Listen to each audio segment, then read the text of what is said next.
Welcome to the Crafty Mini.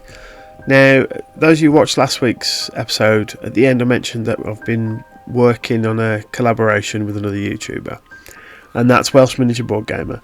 A long friend of the channel. I've been a subscriber to his for a while. He does some really good stuff, so please go and check him out.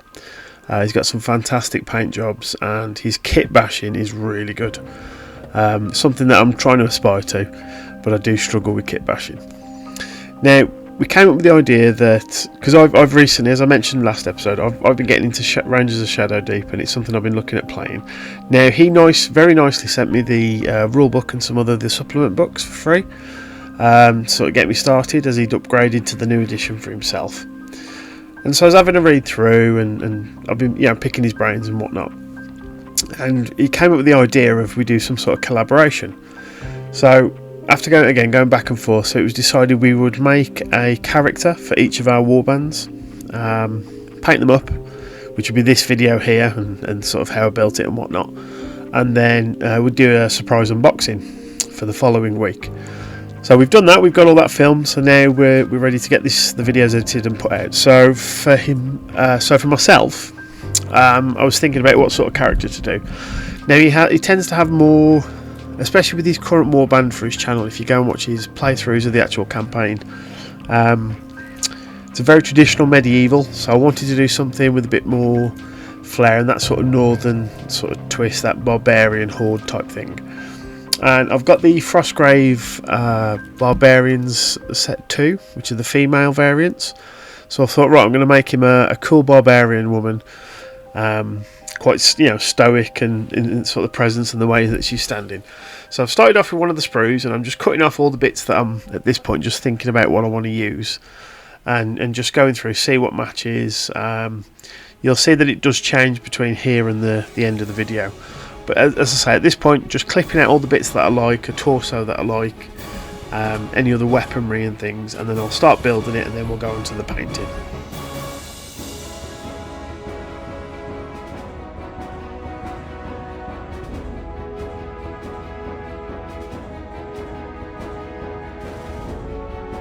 Right, so at this point I've got all the pieces that I like the look of. I've got the sprue just to the one side just in case.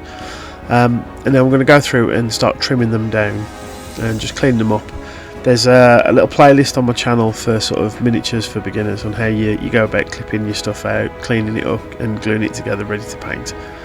So for anyone who's sort of new to that, I'll leave a tag up the top of the screen. Go and click on that and have a look at the end of the video. So as I say, I'm cleaning everything up, and I'm going to start just sort of dry fitting stuff together, seeing how I want it. I kind of like the idea that she had a shield and a sword on her back, and then was either carrying or aiming a bow. Originally, that was my original concept. So you'll see the bow here and the quiver and things. And as I go through and I'm adding and put, holding parts together, seeing how it would look, I decided that it's a bit too much. So eventually, I got rid of the bow and I just kept the sword and the shield. But yeah, so at this point you can do this with a bit of blue tack if you want it to be stuck together so you can see exactly what it looks like, but I tend to just hold the pieces and go from there. And then at the end of this little clip you'll see the finished product as it's the last few bits are being glued together.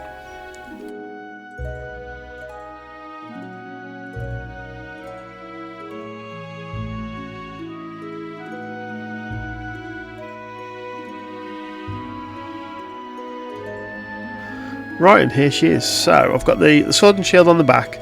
Now the arm that sort of looks like it's going to pull the sword, that's actually from the bow, the other arm for the bow sprue. And if I angled it up, I did a bit of trimming just to get it into the right position, so it looks like she's about to go for a sword. And she's quite a nice pose in the end. I think it looks all right. It's got this stoic. She's sort of standing there ready for battle. I also found this little rat miniature. I'm not sure what it's from. It could be something that's broken off the Cursed City, because it was near the pile you might see in just the top corner of the camera.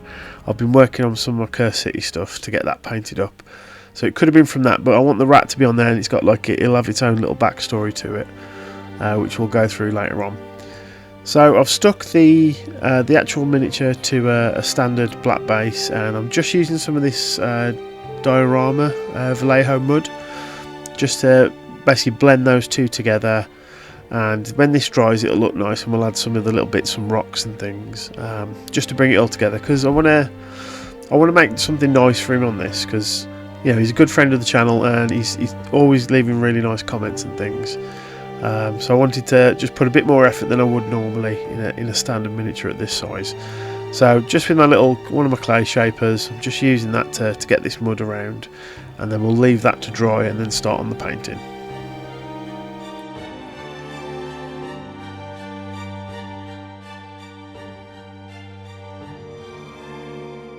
Right, so all base coated in black, as you can see there, everything's dry, and onto the actual painting. So hopefully the pose will sort of stand out a bit more now that she's fully base coated, because you can get a bit of a shine off the plastic when it's on camera. So I'm going to go for a very neutral earthy tone palette, because the idea is she's from the northern wastes. But the first thing I want to do is actually get the flesh down, because this will need a couple of coats as it's on a black base coat. So I'm just going through, and I'm going to honestly take my time with this, a lot more than I normally do when I paint this scale. Just again, because I want this to really pop, and hopefully I really hope he likes it, actually, because we've done the unboxing completely blind, and then we've gone back and edited the footage. So I have no idea at this point. I'm looking forward to seeing his video on why he painted his stuff the way he did. So yeah, as I say, go back and check. There'll be a link, and I'll put his channel as a link at the end of the video as well. But yeah, so at this point, just blocking out colours. So we're going to start off with the flesh, and then we'll make our way onto the actual clothing as well.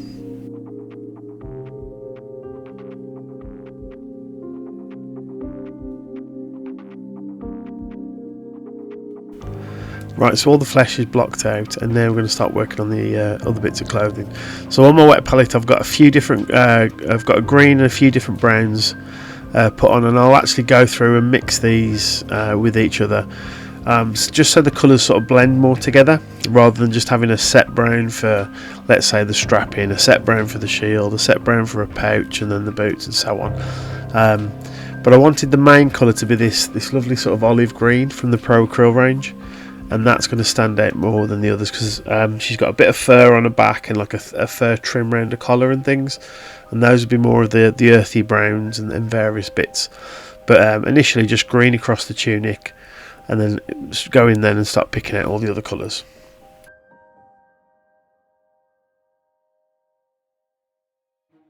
Now it was at this point, once the initial paint's dried, it actually looked too much green. Because I came up with a cool idea for the shield, which you'll see later. So instead I went back over, and I've done this nice sort of brown on the tunic, but left a little bit of the green on the under tunic, so that still shows through. And they're working on various different types of brown now, so for the boots, the fur trims, pouches, belts and things. And all I'm doing, so a couple of them will be done in an actual brown, so for example the Dark Umber by Pro Acryl. And then others, I'll take a bit of the dark umber with that sort of tan brown, mix that in, and that'll be a different brown. Just so all the colours, you can see when the eye looks at them, they all sort of match and blend within each other a little more. So it's a bit more of a subtle paint job, but they're all, when you look closer, they do all differentiate from each other. A pretty simple way of getting nice variations in browns. Back in the day, I did the old Vallejo full paints set, and I've got I think it's 14 different browns on there, and it's surprising how little I use them. I have 2 or 3, and then I mix up to make my own versions. But yeah, so going through now, picking out all the details and just variating them, and slowly this miniature will start to come to life.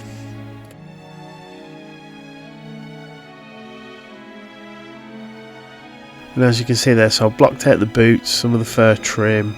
The rats had a brown on there as well. And now for the actual main fur trim around the cape, so the reason I picked this torso is it didn't have a really long flowing cape, because regardless if the character had a bow, I always wanted a big sword and shield on its back. So what I've done here is I've taken that green and mixed some more of that tan brown in, so it's really lightened it up, and this is going to be the fur trim, which at this point, when it goes on, it looks a bit out of place because it's almost too green to be fur trim, but once we put the wash on, just to darken everything down and get into the recesses, it really makes those details pop. And that'll go across the whole miniature, as we'll see in the next few steps.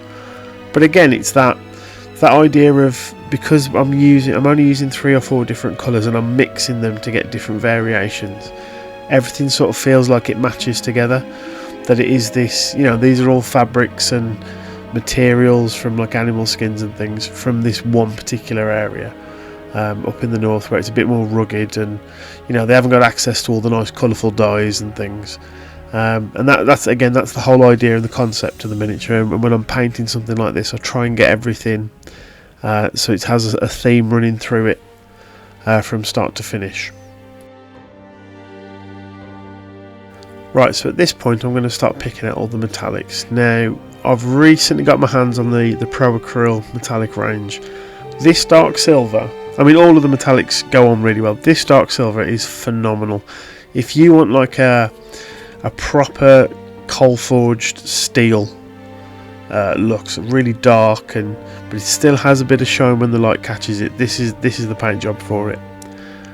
This paint is amazing. So like all Pro Acryls, it's really heavy pigment, so it goes on nicely. You can mix it up with others if you need. It's such a lovely colour, and you get that nice black steel sort of look without having to put like washes on and other things.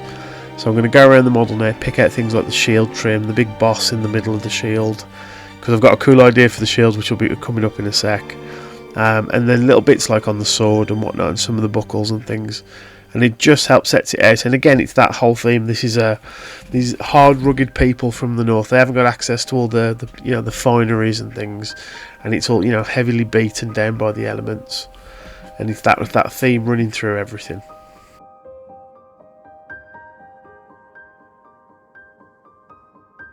Right, so all the base coats are down. I've decided to go for white hair, just because it's something a bit different. And then you'll see now everything's getting a wash of, so it's a mix of Army Painter's dark tone and the sepia tone, 2 to 1 in the favour of the sepia.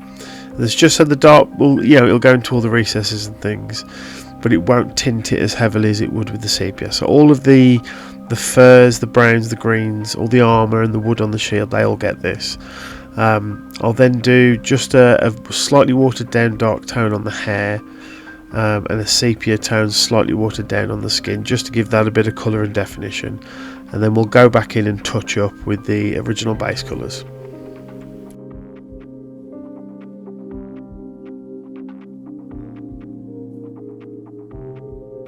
Right, so there she is with all the base colours darkened. Now it looks quite heavy and very, very shiny at this point. This is after it's dried, because the Army Painter washes do dry with a very heavy gloss sort of finish, but that's something we can fix later on.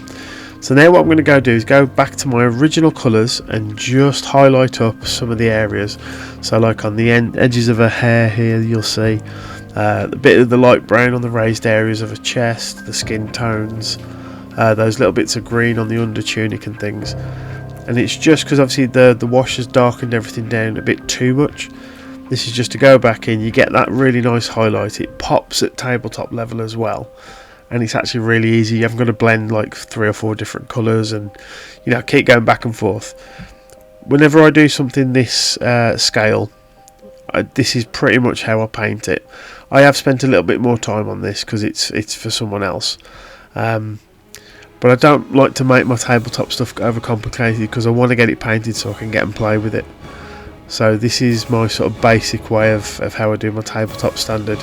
Again, there was a video a couple of weeks based on that as well, if you want to check it out, where I went into a bit more depth. But it just makes everything pop. And when because if you imagine when we're standing playing with our miniatures, we're about a metre away, sometimes a bit more, and as long as you can make it pop, and you know there's a really good silhouette and a colour scheme, you know who it is from that distance, and you know, that you're there to play with it and have a bit of fun with it. Right, so a bit of confession time. Welsh Miniature Boardgamer does not know this. This shield has been on the miniature since the start of the video, and you've seen it there. I glued it on. It wasn't my first choice of shield. So in that set of the Frostgrave Barbarians, you get this shield, and it's got like a cured leather sort of hide across the front of it, so it's a nice flat one. Originally, I built this miniature And I took that piece and I had it separate, and I was like, oh, I know what I'll do a freehand like a Welsh dragon on it, because obviously, you know, Welsh Miniature Boardgamer, it's on the start of all of his videos, clearly a very proud Welshman, so I'll do that for him. Cannot freehand a Welsh dragon, it looked terrible, it looked more like Clifford the Big Red Dog. So what I decided is go back to this shield, and I'm going to do the colours from the Welsh flag instead. So I'm not sure at this point of actually recording this, I've not seen Welsh's unboxing, so he may have picked up on that, he may not, but if you haven't, mate, that's why the shield is red and green. To get that sort of scratched on painted effect, so you go on and you want to put very thin glazes. So I'll mark out the red first of all, and then as I get close to the centre, which would have where I want the bit less wear, I'll put a few more layers on so the red's more pronounced, and then we'll do the same when it comes to the green as well.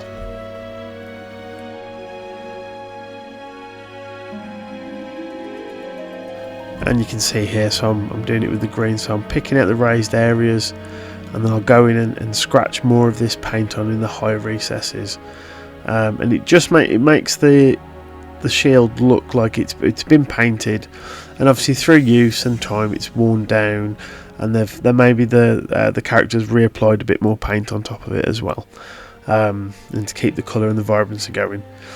So that's the sort of style that I intended for it. I hope that comes through on the actual video. And as I say, Welsh, yeah, that's a Crafty's version of a Welsh dragon, mate, because I couldn't put the other shield on there, it looked terrible.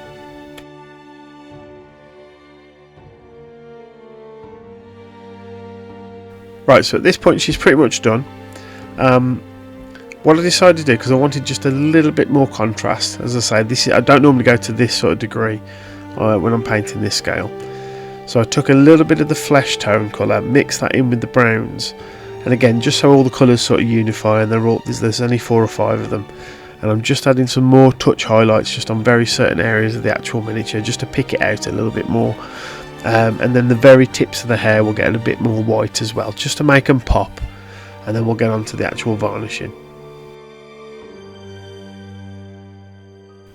Right, so while the varnish is drying on the miniature, at this point I'm just having a bit of a play. So I'll write him a letter just to explain why I've chucked, because you'll see in the clips coming, I've chucked some more stuff in for him. We were both supposed to do 1 miniature each. Now at this point I know what we've both done, because we've done our reaction videos, so just giving him a nice little note just to explain why I've chucked the extra bits in, and then what I'll do, I actually wrote a letter as if it was from, so if you watch his channel, his current playthrough, there's a character called Tobias. So what I did is I wrote a letter as if it was from a friend of Tobias, and this character that I've made here, whose name is now Breda, she's one of his sort of housecarls, or a guard for him, because he's aging and she wants to see more of the world. He's basically said to Tobias, you know, this is one of my best swords, Breda, she'll come and give you a hand now as you go into the Shadowdeep. Just something, you know, a bit of fluff, make it a bit more fun, and just gives a bit more character to it. I always like to do this for if it's for a specific piece, if it's going to be used, especially in a game like Ranger of Shadowdeep, which, you know, it's heavy campaign mode, and you know, you can have perpetual injuries and stuff. It's just something a bit cool. In terms of the rest of the backstory for the character, I'm going to leave that up to Welsh Miniature Boardgamer and let him do what he wants with it. The little rat was like a cool little sort of pet that she has with her, and on the miniature he's sort of holding a key. So I don't know, maybe it gives her a bonus in the searching or something. That's up to yourself, Welsh. But yeah, there we go. A little bit of video now on the actual boxing, and you'll see here that I've chucked in some extra stuff for him. So next week's video will be I will be unboxing my package and giving my live opinion and reaction to it. Same on Welsh Miniature Boardgamer's channel. So as this video goes up, go and check his channel and see how he painted his miniature for me, and boxing it up and whatnot. And then, as I say, next week we'll do our reactions. And yeah, it's been a lot of fun. You'll see next week's whatever it is I get in the post, because by the point of recording this I haven't done it yet. So yeah, it was a good lot of fun. Thanks for the collaboration. Go and check out his channel. He does some really good paint jobs. He puts himself down far too much. I like his paint jobs. But yeah, go show him some support, and we'll see you all on the next one. Cheers.